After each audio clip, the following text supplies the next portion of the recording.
It's the Fulhamish podcast, your independent voice of Fulham FC. My name's Sammy James and welcome to the Thursday Club. Today, we're discussing some confirmed signings, or one confirmed signing and one soon-to-be confirmed signing. Anyway, it's a lot better than when you listened this time last week.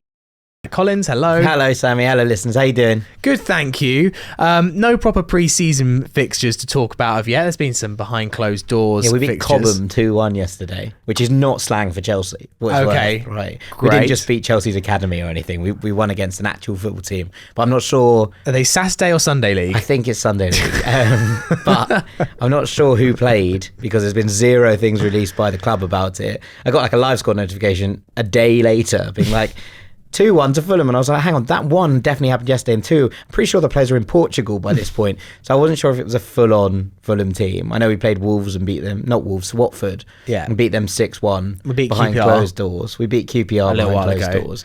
But the yeah, only footage we've seen of Watford, and credit to @FulhamBone on Twitter, was Adama Traore posting his own goal on Instagram. Sorry, not he loves to see that. Not an own goal. He didn't score an own goal. Yeah. He posted his the goal that he scored on Instagram.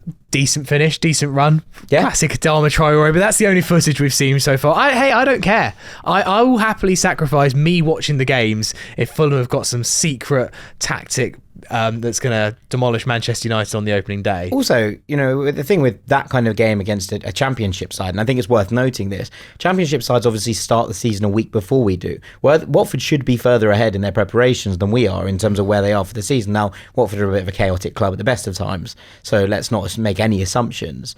But that's a pretty good result. You know, obviously, again, pre-season, pinch of salt, all the above. But given that they should be, they're 2 weeks out from starting their season, you're kind of assuming that Watford are probably trying to get into some sort of rhythm. Who knows? Who knows?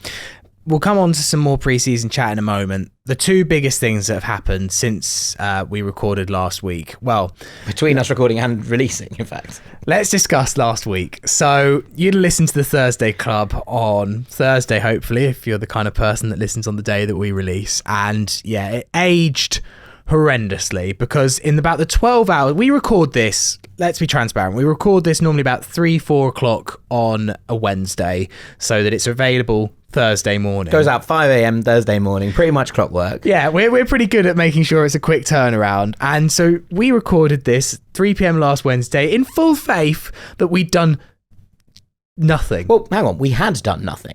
And also, much as the timing of it jarred, and it did jar, because obviously we woke up to news that it looked like Ryan Sessegnon was coming home. We'll talk about it all in a minute. Well, yeah, it was about 8 a.m. the following day, wasn't it? We did actually release before that news broke, just for what it's worth. Just about. But more than that, I was like, I actually don't think most of the takes on this have been nullified by the fact that we have signed Ryan Sessegnon on a free transfer. Vibes, completely different, fine, absolutely. But in terms of, we looked at the squad and we poked holes in a lot of the positions that we hadn't filled, I don't think that signing Ryan Sessegnon on a free transfer, much as I'm excited and we'll go into it, dealt with that in any sort of negligible way, right? Like it still was. And listening to it back, and I did listen to it back because I was like, oh, how much of this is completely out of date? A lot of it was still pretty spot on, I think. I'll stand by that. Okay, interesting. I didn't listen back, but was just quite aware that we went fairly two-footed on the fact that we'd made no signings. But yes. It was still the second last club in the Premier League to make a signing this summer. Yeah. That still stands. No, I know. And look, it was amazing news to wake up to on Thursday. Obviously, since then as well, Emile Smith-Rowe, at the time of recording, as I'm now going to use that line forever, it isn't done, but he's had a medical. It looks incredibly close. He's also flown to Portugal in Fulham gear. Yeah. It's Emile Smith-Rowe is going to be a Fulham player. It's done, but it's not on the website as we speak. But look, let's go on to Ryan Sessegnon first. So yeah, it was about 8 or 9 o'clock, and this honestly came out of nowhere, and Fulham can do this. You know, you can criticize some parts of the club, whatever. We are quite good when we want to at keeping some transfers under wraps. There was no sign of this happening. Ryan Sessegnon was training with Crystal Palace. Fulham just had not been, apart from lazy links because he used to be a Fulham player, there was no substance that Ryan Sessegnon would be coming back to Fulham as far as I'd seen. This felt like a massive shock. And look, first of all, I was just really happy that this is happening. Is it pure nostalgia? Maybe. I guess that's the conversation that we're going to have. But I loved Ryan Sessegnon. I loved 17-18.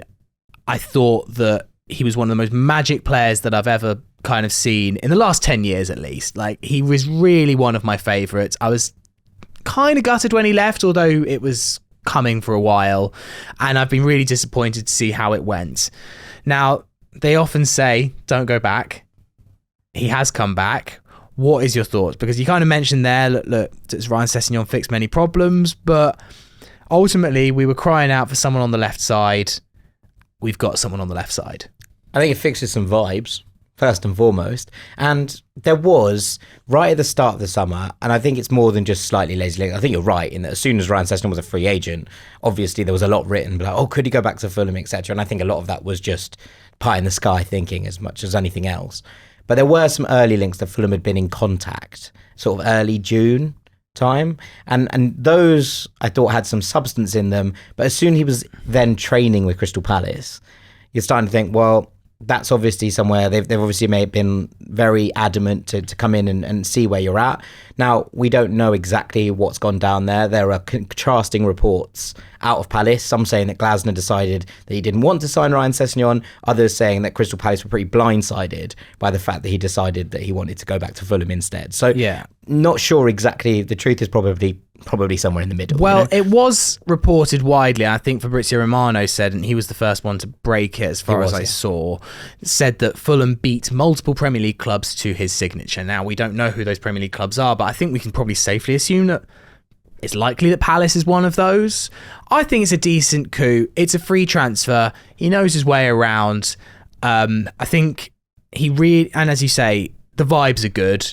And yeah, we can joke that, it's a bit of a vibe signing, but vibe signings can be good signings. Yeah, of course. I'm not also, I don't want this to come across that I'm not absolutely over the moon about this as because I'm delighted to see him, and just seeing him in a Fulham shirt, one, tugs the heartstrings, but two, I agree. There is, and as you said, there was a gaping hole on the left-hand side in that Anthony Robinson was pretty much the only left-sided player that Fulham had at this point, 3 weeks ago. And that's a concern. So obviously when you start to look at that then as who plays where, then Sessegnon not only offers backup in that spot, and it's been really difficult. We spoke about Fodo Ballatore, right? And we spoke about the fact that actually he did pretty well whenever he played for Fulham. I don't think I saw him have a bad game in a Fulham shirt. No. Now, agreed, minutes were limited, and therefore the sample size is small. But I don't think that any time Fodo Ballatore played, he looked anything but pretty sharp and like he was impacting the game, etc., etc. So there was that to consider. But also, it's really hard for a player to come in as a backup left back because, one, we know that Castagna can play over on both sides, so therefore that changes things a little bit. And two, Anthony Robinson has been pretty much a mainstay in this side. One player of the season last year, was absolutely brilliant. I'm delighted for him that he won that because he's been a bit up and down in estimations at times. I think that has firmly passed. Yeah. But it's hard to say, come in and be a left back and be a backup left back in case the same thing happens again.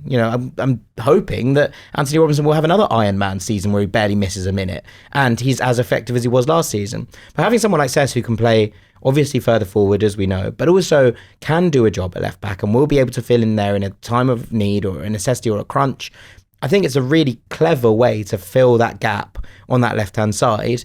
Do I think that Sess is going to be first choice starter at left back or left wing? No, I don't. I think he's going to be an impact player, especially to begin with, considering his injury history, considering the lack of minutes he's had recently. I think we can all kind of look at that and be like, look, we can now offer something to Sess where he gets rehabilitated slowly back into this team. And that's great, because if we were relying on a Ryan Sessegnon who has had serious injury problems over the last 4 or 5 years, and it's been really painful to watch, then I think we'd be throwing him back into the deep end. That's very much out of the frying pan and into the fire, right? Because we're then assuming he's going to be able to play the same amount of minutes as he did when he was here last time. And I listened to Tom Kearney on TalkSport with Harry Durham this morning, and he was saying, Sess looks like a completely different person to the player that left us a couple of years ago. And look, he's grown up. He's 24 now. He was 19 when he left. Those 5 years seem to, one, have flown by. But two, he is not the same kind of player, and we need to work on that physicality and work on making sure that he's fit. So giving him this opportunity to come in and be a part of this squad, to work with this Fulham medical team, which have done wonders over the last few years, and not to necessarily be absolutely relied upon straight away to be that guy, I think is a really pretty clever bit of business. Do I have concerns with his fitness? Yeah, of course I do. I think if you didn't at this point, you'd be wild. But I think given the situation, given the scenario, and given that he is probably going to be given that time to integrate properly, this is a very clever bit of business. And that 2 years with an extra year deal feels like pretty smart going from Fulham as far as I'm concerned.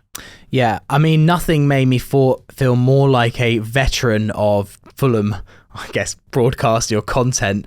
The fact that I wrote Sess's farewell piece on the website. Yeah. I was like, wow, this has come full circle, that we're now reposting this, because 5 years ago I said, farewell Sess, you're one of our own, you go on to great things, and so much time has passed. Again, it's flown by. It feels like yesterday that he was a Fulham player, and now he's back. He's had 5 years at Tottenham, and it's not worked out for him there. I mean, the problem with Sess has always been, we had these debates when he was here last time, is what is his position? No one really knows. And we said it.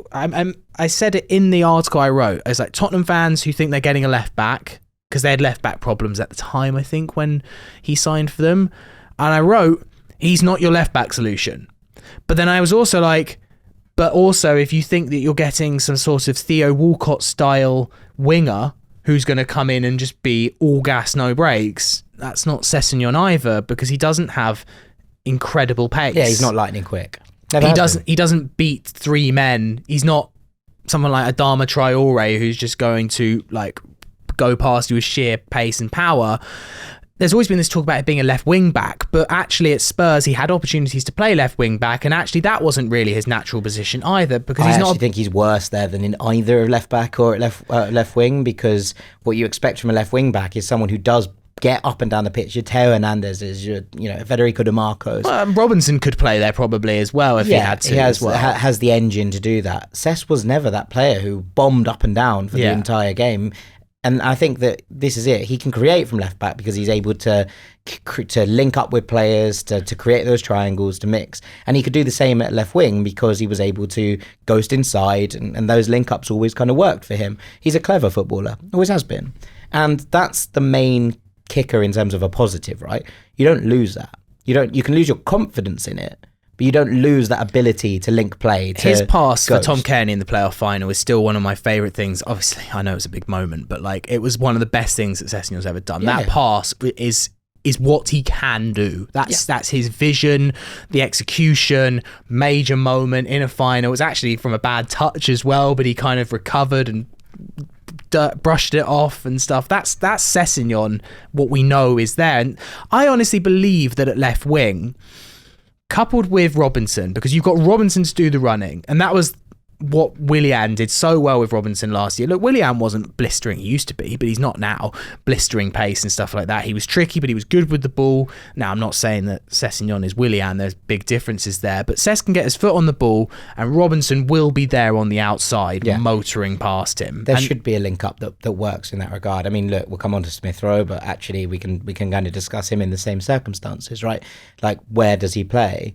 And what Fulham have done with these two signings, I'm going to call them two signings because I am 99.9% sure that between this podcast being recorded and going out, Emile Smith-Rowe will be announced as a Fulham player. I'm pretty confident. They're just working on the pun. I'm pretty confident that he is in Portugal right now with the Fulham squad. So it's a bit like when Manor Solomon.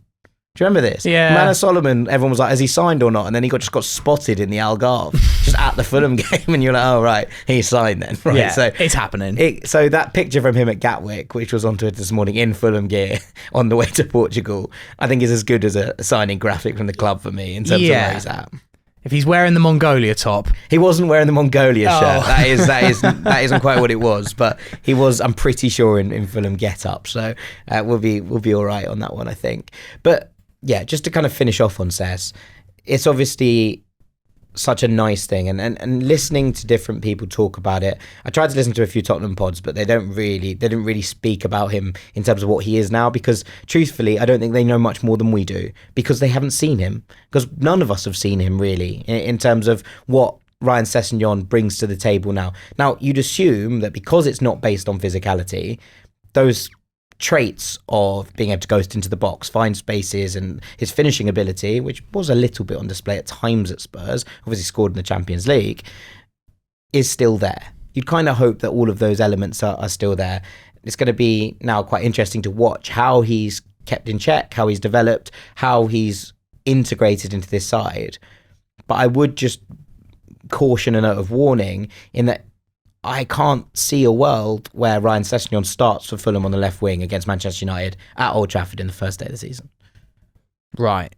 I think it will be slower than that. I think it will take time to get him up to match fitness. I think it will take him time to get to a specific... Could he feature in that game? Yeah, absolutely. But I just don't think, and I could be wrong, obviously, that he'll start, because I feel like we're at a space now where we need to make sure that he doesn't hurt himself in the first 2 months of this season, because we're going to, have to wheel it back and do all of these things again.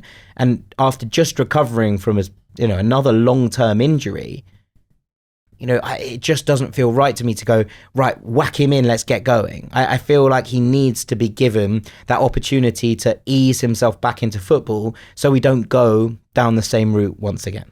Yeah. I mean, he did score for us in the Premier League. I mean, he played 35 times in the Premier League in 18-19. Like, he really was like, look. He got like 8 assists, didn't he? I don't have his assists here. He got 2 goals, but, But yeah, I think he's a long way from what he was in 18-19. He was still bringing with confidence. And look, that Fulham team went down, and comfortably so. Yeah, that wasn't his fault, though. No, of course it wasn't. But I'm excited. I think as well, we've talked about a lot that Fulham need goals from all over the pitch.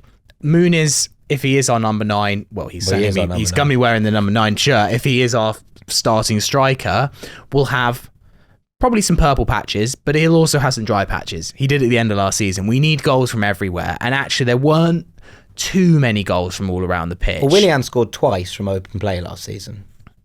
Worth noting that.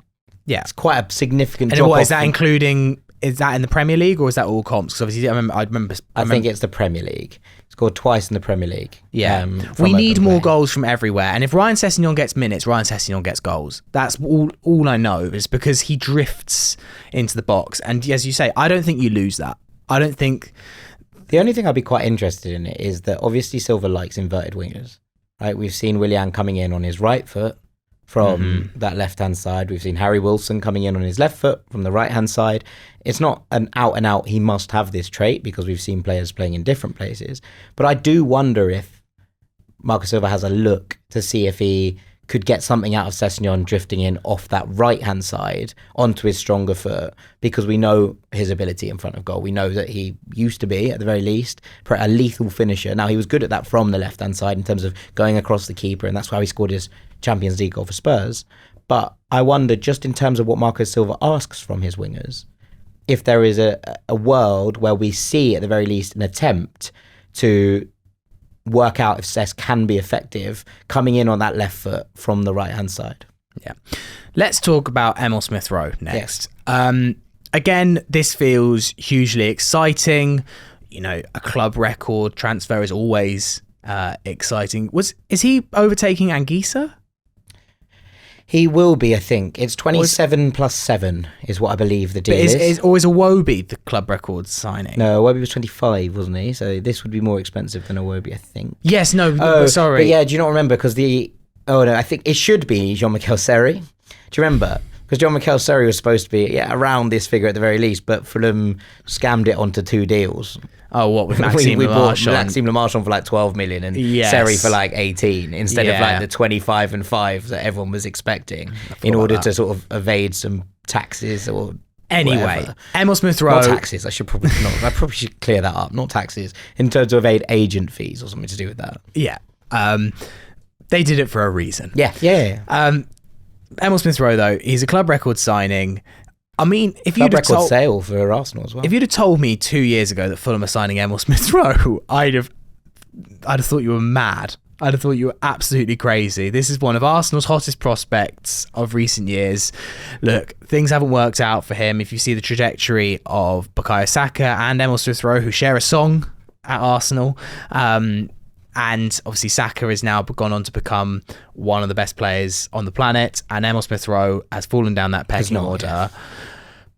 He wants to rebuild his career. He's chosen to do it at Fulham. We can get onto some of the positional where he plays, because again, there seems to be big confusion there, and exactly how he fits into a Marco Silva team is massively up in the air. But I don't know. I think a lot of people, certainly I've had a few messages from people that don't support Fulham that are like, wow, you're signing Smith-Rowe. This feels like a signing of intent. Now, we've made signings of intent in the past and they haven't always worked out. Yeah. But I don't know. I like this one. And you talked about all of last season about our age profile.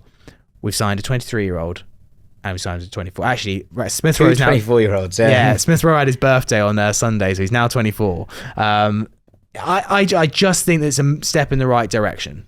Yeah, I mean, look, we're signing in to just put them in a bracket for a minute before we move on to Smith-Rowe individually. We're signing two players who were both incredibly talented youngsters who have dropped off a little bit in recent years, but who on paper should have their best years in front of them.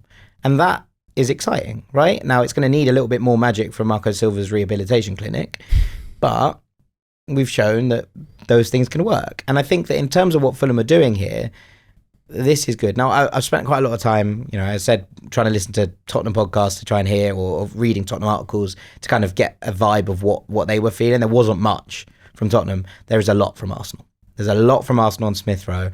And I was listening to Arscast and Arsenal Vision and a couple of other of these podcasts that really dive into things a little bit deeper and have some very, very talented writers and broadcasters on them. And the sentiment seems to be Arsenal fans are sad to see him go, feel like this is the right move for him, think they've got a fair fee, and it all kind of adds up on that regard, right? And that maybe this is just the time and opportunity they would have loved it to work out, but it hasn't. And, I was listening to James McNicholas, who was basically saying it's time for him to go and make his own career. It's time for him to go and try and re-find those levels that made him such an exciting prospect. Now, you look at what Emile Smith-Rowe's done in the last few years. I think he started 3 games for Arsenal in the Premier League since the start of 2022.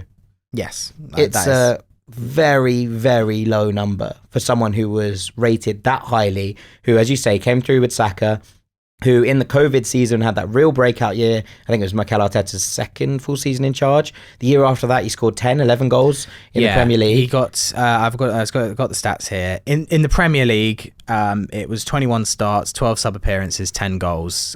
He also got a goal and a few appearances in the League Cup. And that's obviously the same time that he broke into the England team. Yeah. And watching him that year, it was phenomenal. Now, what's interesting about that season in particular for Arsenal is that they were playing a 4-2-3-1, which is Marco Silva's go-to formation, right? And actually, since then, the changes have not really suited him in terms of what Arsenal have done tactically. They've started to invert their left-back, which means that there's no one going wide on that side. That opened space up for Martinelli to be more of a wide forward, which took Emile Smith-Rowe's role on that left-hand side. And there was no longer a 10 position for him to drift into because Martin Ødegaard came in there as the kind of most attacking 8, and he didn't have the defensive nous or gravitas, I don't think, to play in the 8 alongside Martin Ødegaard. So Granit Xhaka took that role, and from that moment, appearances were really limited. Now, he played a bit there last year. And injuries, of course. Of course, maybe we'll come on to them because that's another question. But in terms of tactically, what he's looking at here, and the player we're looking at, I think, which is interesting, is that he was, when he was playing on the left, someone who drifted inside and loved having a fullback going around him. And that's how he opened up those spaces into this area. Now, for the last couple of weeks, I've sat there and been like, I'm pretty sure he's a 10. Like, I like him as a 10, and I still maintain that. I think that in the middle, pulling strings is probably the place where he is most effective on a pitch. But that season, we did see a lot of him on that left-hand side, being allowed that space and freedom to drift inside. And that's pretty much what Willian had. That ability, obviously they're not the same player, I'm not suggesting they are, but that opening up and making those triangles and being able to cut inside, and especially in his first season, I think, at Fulham, where Willian was obviously a revelation, we saw a lot of that coming onto his right foot and unleashing from the edge of the area. Smith-Rowe is good at that. And that's what he broke through doing. So drifting out there and watching the way that Fulham play with Andreas sort of being able to fall back into midfield, those rotations that happen in the middle, on paper, that should suit him. And if you're looking at a side that has Smith-Rowe, Andreas Pereira and Alex Iwobi in it, all three of those players drift. They drift into each other's spaces, they drift into each other's roles. There's something quite interesting in terms of how Marco Silva goes about trying to put that together. Now, I think that relies on having two players behind them that are more defensively solid than what we have in the locker room right now. Yeah. So there's still gaps to be plugged. But that is potentially a very exciting trident to have behind someone like Muniz, because he is a nuisance and he occupies defenders. And if that's the case, and Anthony Robinson's bombing down that left-hand side, etc., there should be space for Emile Smith-Rowe to kind of get those spaces that he was excellent in that first season at Arsenal, where he really did break out and become a star. And as you say, got international caps off the back of it. So tactically, I think there is a fit here, whether that's at 10 or on the left side. I think we'll be able to see something from Smith-Rowe in terms of what he wants. But there are obviously complications. The injury history, as you say, is a real worry. And even when he was in that hot streak, there were periods where he wasn't fully fit.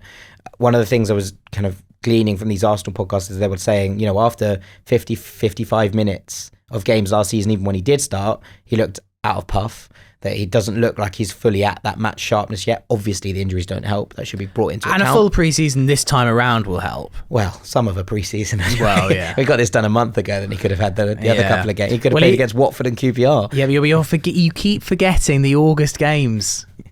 By September, when the season starts, he will be good to go. Absolutely.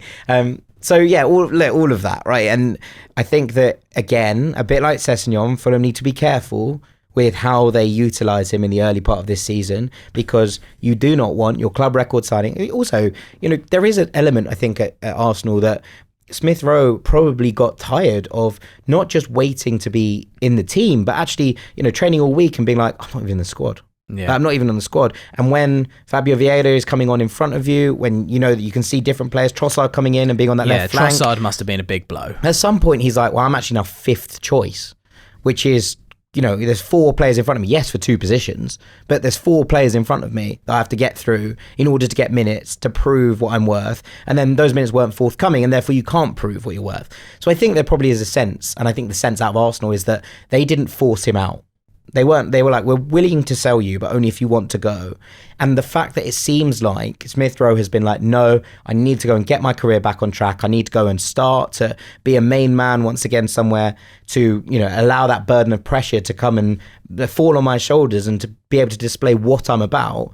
I think that's a good thing for Fulham. Yeah. But, you know, he's coming in here not as someone, you know, you talk about the Conor Gallagher sale at Chelsea at the moment. He's sort of clinging on with his fingertips, being like, I don't want to go. Yeah. And they're like, no, we want out, get out. So you imagine when he gets into his new club, he's like, it's kind of long, like I didn't want to go. But from Arsenal's point of view, selling a youth prospect for a good fee, I mean, we're 100%. But Arsenal, I don't think Arsenal forced him out, is my point here. But it's very useful. It's great for them, and especially when they're signing, you know, Calafiori, it's one in, one out, like all of it great. But this isn't an Arsenal show.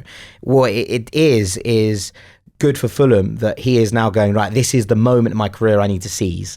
I need to go there and prove that I am the player and show Arsenal that they've, you know, missed out. He's an Arsenal boy. He's been there since he was 8. He is someone who obviously wanted for it to work there, although his dad is Tottenham.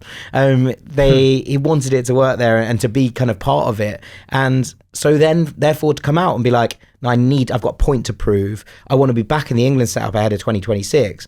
Well, you've got a platform, right? And if you can be the guy at Fulham, that man making moves, we know that the FA have come away, not completely, but a little bit more from just picking players from, you know, the biggest teams. We've seen that integration of other players from around Crystal the Palace league. FC this summer. Exactly. So there is an opportunity there for Smith-Rowe to be like, no, I want to force my way back into that setup ahead of 2026. Now, whether he can do that or not is a different question, but that's got to be a good thing for Fulham. And you come in there with kind of renewed optimism. You know, he's in a new job. He's come in. He's probably thinking, right, I've got to get in there and show what I'm worth straight away.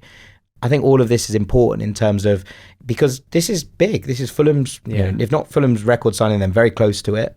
It's Arsenal's joint record fee for a player coming in or going out. Yeah, that's big expectation. And I think, you know, when people were thinking about what Smith-Rowe was going to be worth this summer, I think this is above the expectations for what a lot of people are. And I think that's why Arsenal fans are like, yeah, that's a fair deal, rather than they were going to be like, oh, if he goes for 20 million, feels like we might have lost out on this. 27 is a lot. Yeah. And therefore, he has a lot to prove ahead of this season. He needs to bear that responsibility and show what he's worth on the pitch. And I think that there is a real opportunity or window of opportunity for him to do that here. We now have a lot of players in the attacking positions. Yeah. So I would be surprised if Fulham bring in another attacking option. So you've got on the left now Sess and Smith-Rowe. Mm-hmm. In the middle, Pereira, but also you could put or Smith-Rowe. Iwobi or Smith-Rowe, and Iwobi can play all three on the left. Then on the right, again you could put Iwobi, Traore and Wilson, and Stansfield, and Raul and Muniz in front. I don't see Fulham adding more in an attacking sense. Yeah, that would be kind of. I mean, you're going to struggle to keep all of them satisfied. I mean, good problem to have for Marco, and also we know that 2 or 3 of those players are very injury prone. Yeah.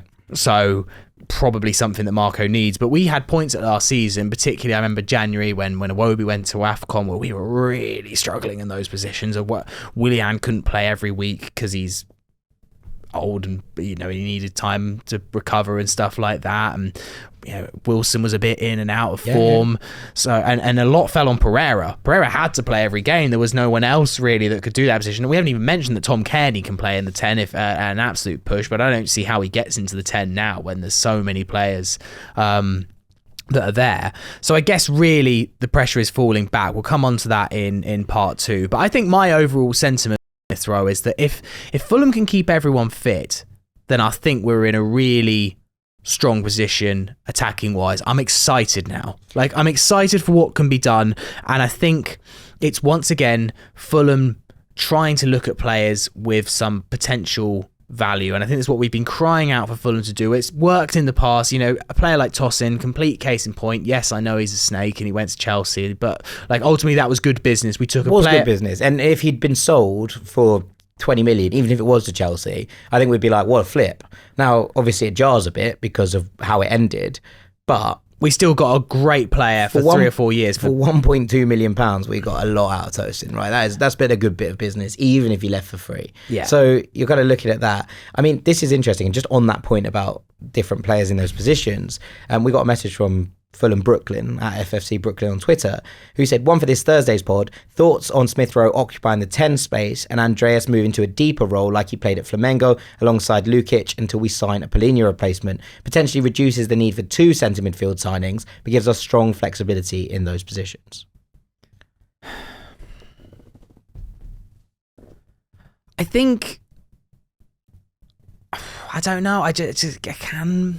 I don't love it. I don't love it. And I think that considering what you're getting, look, Pereira has a really good work rate, and we've talked about this before, right? But considering Smith-Rowe doesn't really, in terms of defensive sense, his defensive numbers, even from his good seasons, were pretty similar to what Willian's were. And no one was sitting there saying Willian is, absolutely giving it all when it comes to his defensive work rate. I think given that Smith-Rowe is probably going to be a bit of a defensive passenger on that side, it probably doesn't work in terms of, unless you bring in a really hard running left winger, we've just spoken about not bringing anyone else in, in a pinch and in games where Fulham are completely dominant, I don't know how many of those are going to be this year, but you could probably play Smith-Rowe and Pereira together in the middle in front of whoever the defensive midfielder is going to be. I don't think that player can be Lukic. I don't think that he has enough defensive nous and getting about ability to cover for 2 players in there who aren't going to do the same. But in a game where you're dominant, let's say you play a League 2 side in the Cup. Yeah, maybe. Maybe. But I can't see it working. And I don't think there's enough ball-winning ability in there if you drop Pereira in. As much as he is an incredibly hard worker, and I rave and rant about his work rate being brilliant all the time, I don't think your hard work in there is necessarily enough to cover for the fact that you need more ball-winning ability. I don't think Pereira's ability to press and lead from the front translates into him being a great 8. I think that he is a good presser of the ball, and he does kind of... lead the charge for Fulham often, and that's why Marco Silva loved him so much, is his off the ball work rate. I don't know if that translates into him being a number 8. I mean, look, we are light in defensive midfield right now. I'm looking at this super light and centre back. I'm looking at this side and thinking wow, we are kind of top heavy at the moment. Like, we need reinforcements going back, and some of these links, Andre, McTominay, need to happen soon. Let's take a quick break and we'll come on to some of those after that. Part 2 of the Fulhamish podcast. It's Sammy here with Jack Collins on the Thursday Club. Now, this is exciting, Jack. I mentioned it at the end of the podcast last week. So we have got a signed Fulham shirt that we are giving away on the podcast. And so we announced this, I think, kind of June time. Yeah. Basically, the deal was we wanted to raise some money for the Fulham Foundation. So we did quite a brute force simplistic way of doing a fundraiser. So we set up a Just Giving page, and we said that for every £5 that you donate to this Just Giving page, you get an entry, A raffle ticket. into a glorified raffle. I don't know if we can call it a raffle for legal reasons, but anyway, Right, okay. you got entered into a draw, and one of the people that donates is about to win a signed shirt. So me and you during the break have just done an incredibly overcomplicated Google spreadsheet. We've got a random number generator, and someone's about to win the signed Fulham shirt. Before we do it, I've got to say a big thank you to Abdul for getting us the signed shirt, and also Yassine and Huss from the Fulham Foundation for sorting this out. We've raised £676. Great stuff. You know what? I'm really happy with that. That's amazing. So thank you to everyone who donated. Really, really generous of you. And some people being incredibly generous. I mean, they get a few entries for being incredibly generous, so it's kind of win-win. But look, the Fulham Foundation do incredible work around the community. I was actually in Hammersmith the other day, and I went to the shopping centre where the IKEA is. What's that called? Well, it used to be Lyric Square. It's Lyric Square, isn't it? But it's got a new name now. Yeah, it's got a Swedish name. And the foundation were doing some mental health awareness courses there, and I think it just goes to show the kind of really small stuff in the background that the Fulham Foundation do. Also the local impact, right? This Yeah. is such a close place to the stadium. We're so lucky to be here, but like it feels like when you see it in and around the community, it really does drive it home how important this kind of hyper local stuff is as well. So yeah, absolutely. They do great work. So your money's gone to a fantastic cause, but obviously your money has also gone towards potentially winning this signed shirt. So are we ready? Yeah, let's do it. Okay, we're doing it now. What's the number? 99. Right. So person number 60 is the winner, Jack. So go down to 60. It's Brock. It's Brock. Brock's the winner. Well done, Brock. Thank you very much. Shouts out to Brock. Get in touch, man. We've got Brock's email address here. So Brock, we will drop you an email and we will find out how to get you this signed shirt. But Brock, if you're listening, Congratulations, Brock. you've got something awesome for the wall. Yeah, absolutely. Absolutely. Sign for them shirt. What a day. Yeah. What a day. I mean, I'm a bit sad. I did enter £10, but I didn't win. No, It would have been so I would have made us do it again if you'd won. Like there was absolutely no way you were getting your hands on that. So that's fine. God's sake. No, you're out, I'm afraid. But Brock isn't. Brock's in. As you say, thank you to everyone who donated. That's very kind and all for a very, very good cause. So Yeah. delighted to have raised that kind of money for the foundation. Yeah, thank you very much to everyone, and particularly Abdul, Yassine, and Huss for making it happen. Yeah, absolutely. You guys are Shouts the real out. rock stars here. Let's come on to some more Fulham rumours, because that is the main thing to talk about at the moment, in absence of any games, really. It is all quite quiet on the Western Front, other than, the Sessegnon Smith-Rowe, which has made a lot of noise in the last week, but Andre seems to have dried up. There's been rumours about McTominay kind of bubbling up today as well, which feels like a road I'm surprised that we're going down again. I mean, I'm not surprised we're going down that road at all. I kind of got surprised we're going down that road. Let's start with McTominay. I'm surprised we're going down that road because I didn't think there was any chance. Look at Fulham's signings, right? Who are Fulham signing right now? And it's players in the Premier League who may be a little bit underappreciated at their old clubs. But he is kind of appreciated at Manchester Only by United. Eric Ten Hag. Yeah, but he is his manager. It does help. Yeah, no, I agree. I mean, look, I think this is interesting. I will put it out there again that I do not think that Scott McTominay is the number 6 that Fulham are looking for. Marco Silva Paulinho. does, though, because he was adamant last summer that only Scott McTominay will be an adequate replacement for João Palhinha. I really like Scott McTominay. I really like him as a footballer, and I think he is wildly underappreciated in terms of some of the things he does. Scott McTominay, though, is best at box crashing. He's been unbelievable when unleashed in that Scotland side as someone who can make a thing. And you do go back to his youth days where he played as a centre forward to be like, okay, how's that done? What's Scott McTominay done brilliantly for United? He scored crucial goals when they really, really needed them. He's popped up. He's excellent aerially. He makes a physical presence. Is he good as the last man who sits at the back of a midfield? No, never has been. Are we actually? Are we even looking at him for that position? Because we assume that Andre, although it's gone quiet, is still on the table. Are we not looking for the player that's alongside Andre here? That's what I'm excited about. If that makes sense. If Fulham were to sign Andre and Scott McTominay, I think that fills a really big gap in terms of... McTominay. Right, fantastic. We're away. McDre.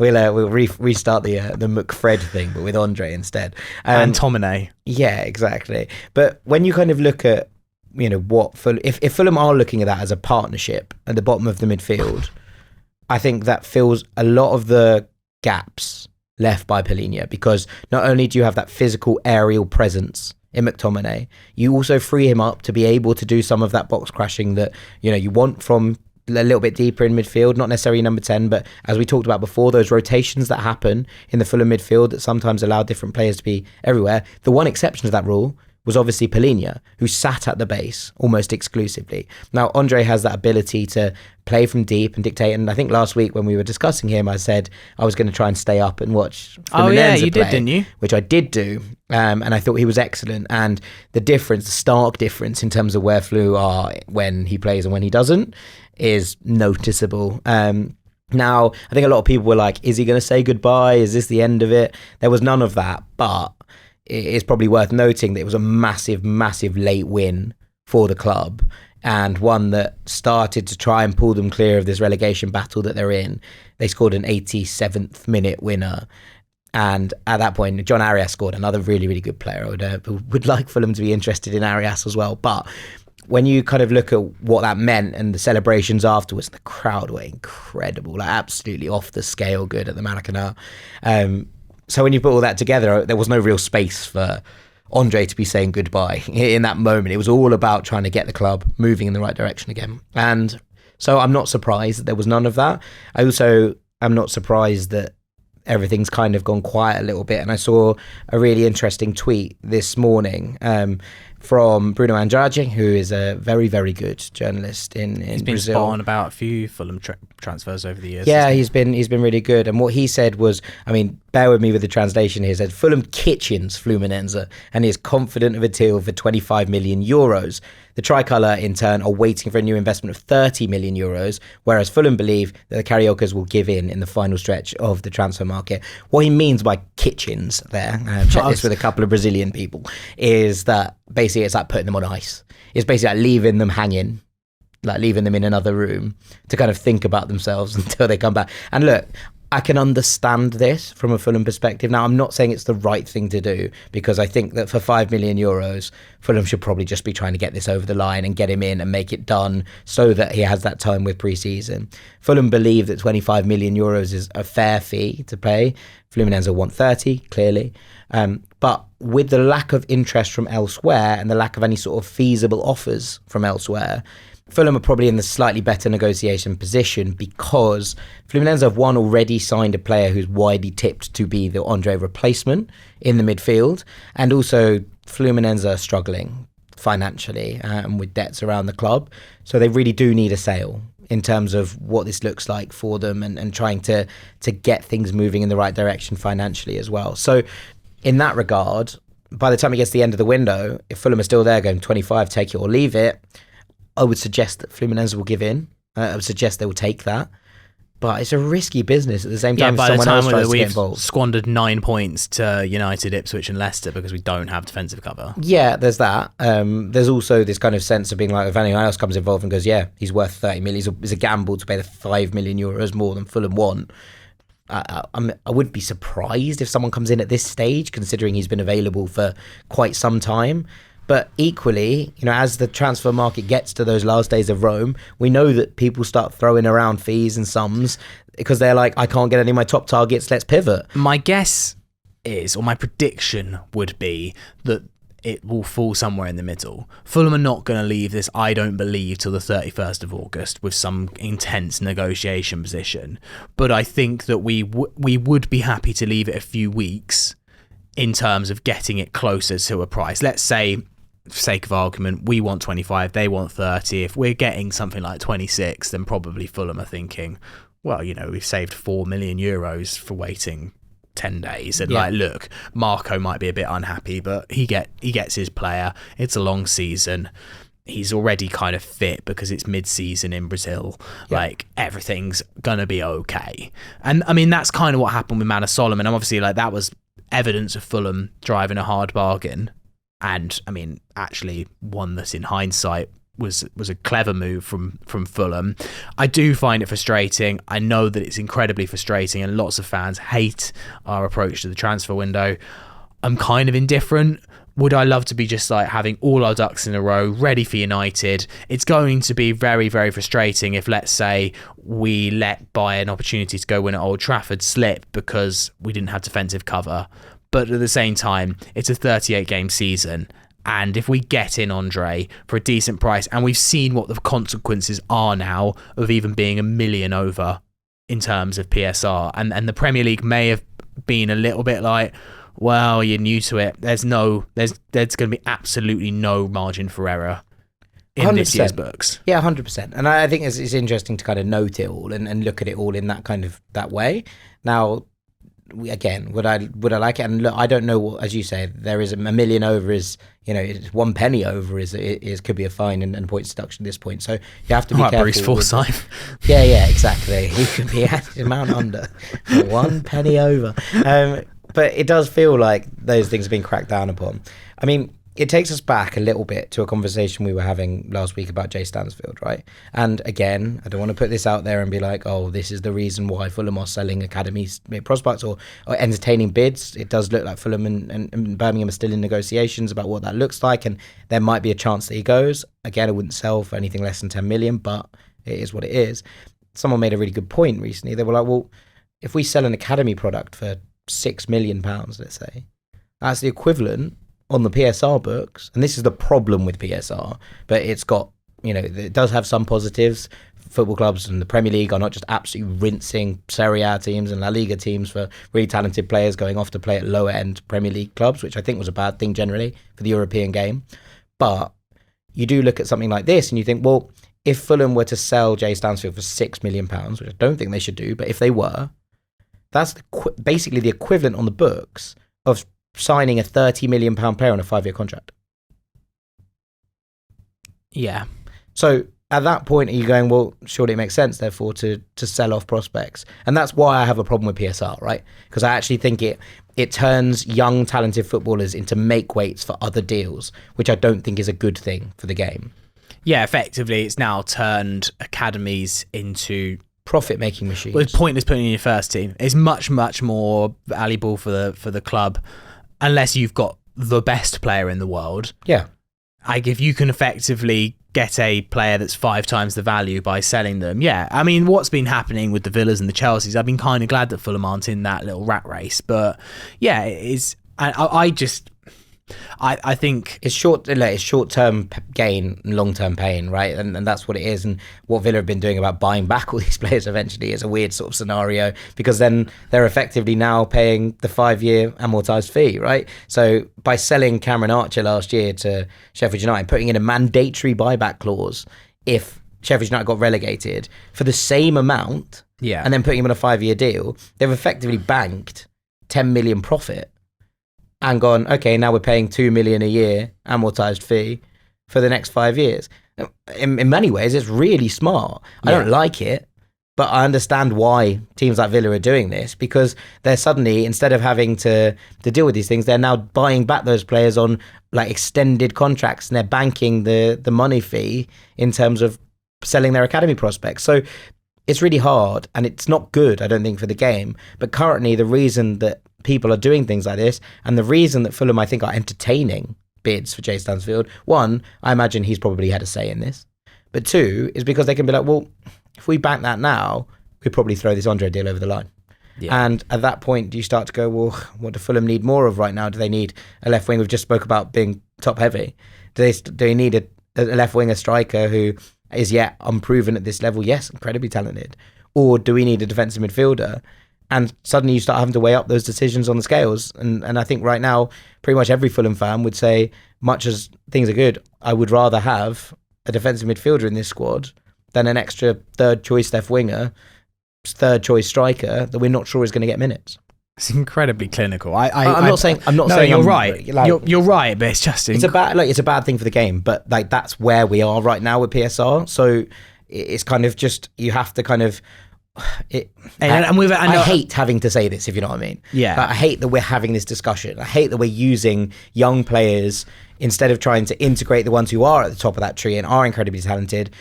We're trying to use them as make weights in deals to sign other players because we can bank fees. That's not what it should be about. I'd like to hope, though, in the case of Jay Stansfield, even if all of this is true, that we are still, it's a better gamble to be like a season in the Premier League and he'll be worth a lot more than 6. Yeah. I mean, he signed a long-term contract at the club. If he had a good season this year and he scored 8 goals, loads of goals off the bench, and he became a really talented prospect that's kind of on the radar of England, we have, like, if you're thinking that 6 becomes 30, well, 20 becomes 100 or 120. Yeah, no, I get it. That's my thing on Jay. I get it. And look, if it's a case that we have to do that, but also you have until June 30th, 2025 to make that deal. If Fulham are in a position and we're like, oh God, we've overcooked it here, we've not got as much TV revenue coming through as we thought. Yeah, we finished, you have until June, right? We finished 17th. We didn't finish 10th. You could sell Stansfield, but maybe the fear is that by then the offer, this 6 million offer from Birmingham isn't on the table, and maybe Jay Stansfield's only worth 2 million. Well, maybe he's played 0 minutes because Fulham haven't needed him across the course of the season, or whatever that is. So like, it's a really difficult balance to strike. If Fulham sold him to Birmingham with, for £6 million and had a mandatory buyback clause of 10, would you take it? If there was a buyback clause, I wouldn't take it. But if there was a buyback clause, I would understand it. Yeah, okay, fine. That's fair. Like, I think that's I'd be incredibly disappointed. I really want to see him play, and maybe me too. But like, if Fulham were doing that in order to balance the books and bring in a defensive midfielder, and it moved everything forward in that regard, I could understand why they were doing it. Yeah. I don't think it's right, but I could understand it. Yeah. A couple of questions / emails before we finish. This one from Daryl Brugnick. From Milwaukee, Wisconsin.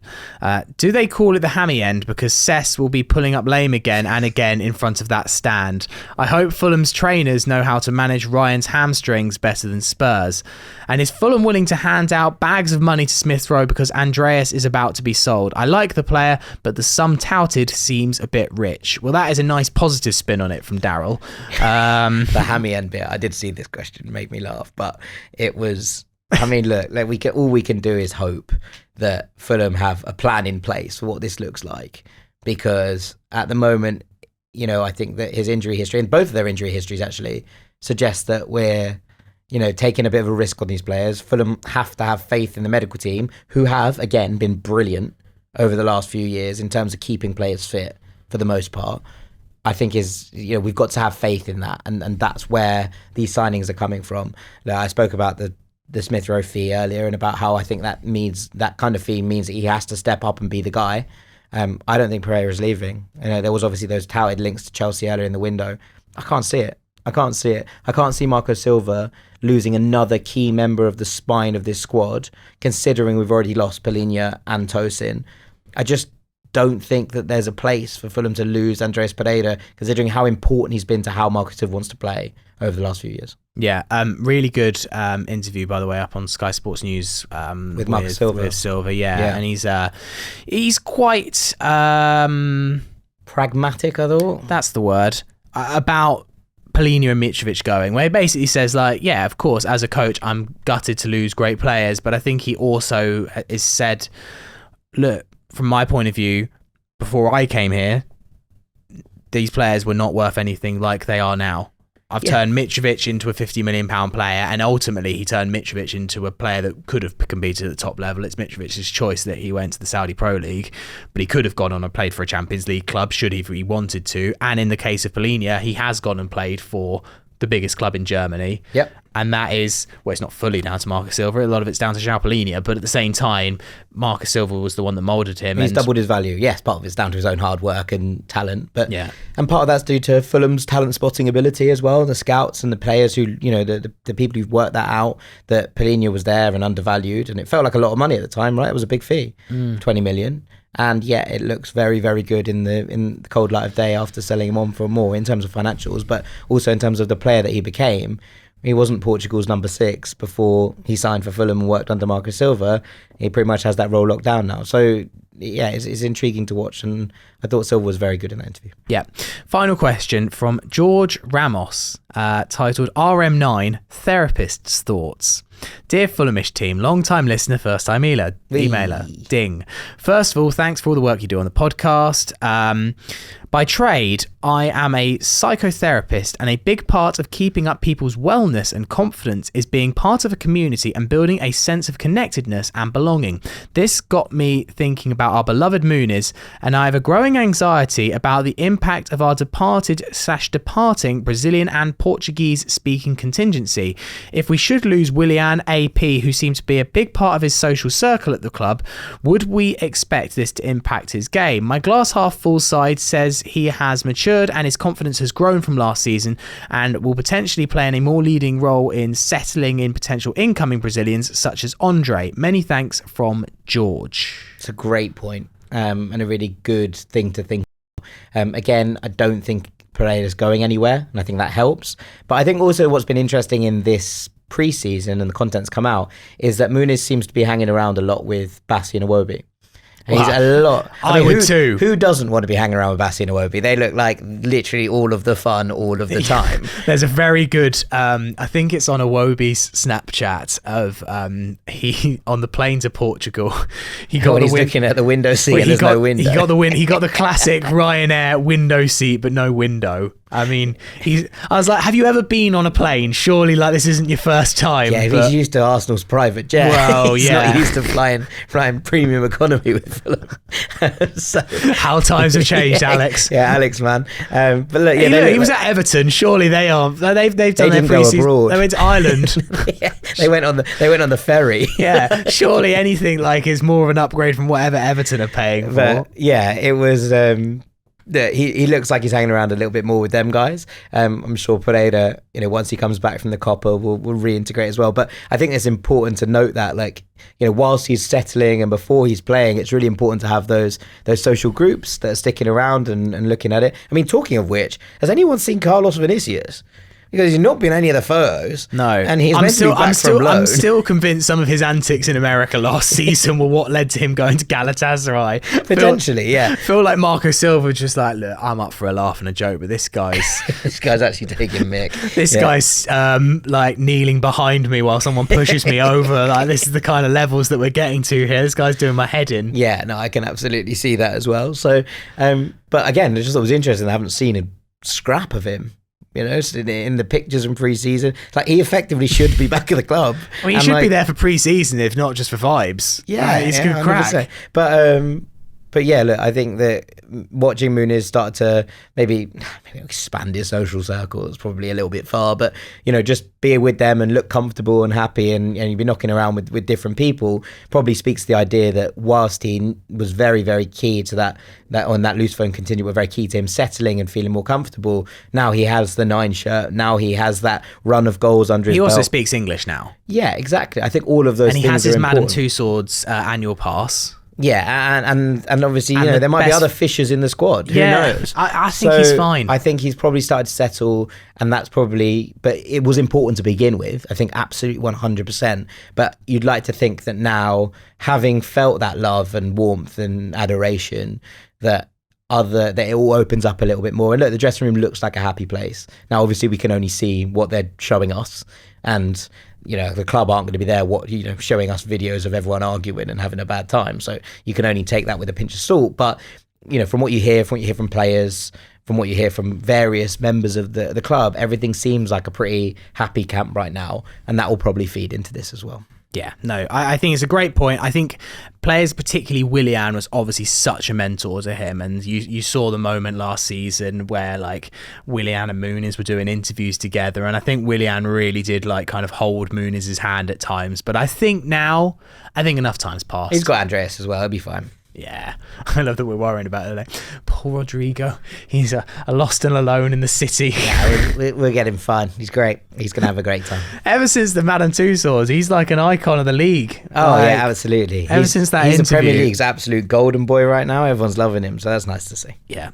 That'll do for the podcast today. We will have a podcast over the weekend because the Jack and Joe show is going to be on the podcast feed because Jack Kelly is in Portugal in the Algarve for those friendlies. So Jack and Joe are going to be doing a show over the weekend. There's 2 friendlies this weekend. We're playing Benfica on Friday night at 8 p.m. UK time, and then we're playing Sevilla on Monday, 8 p.m. UK time. So in between that, Jack's going to do Jack and Joe are going to do a show, and then on Thursday Jack's going to come into the studio with myself and Jack, and he's going to be nice and confusing. Yeah, lots of Jacks to give us his thoughts on too short of a winning hand. Yeah, the Sevilla game as well. So we will be covering Fulham's 2 pre-season games in the Algarve as best we can. But until then, have a lovely weekend. Jack, thank you for being on. Thank you, Sammy. Always a pleasure. Always a pleasure. Nice to discuss a couple of signings, hey?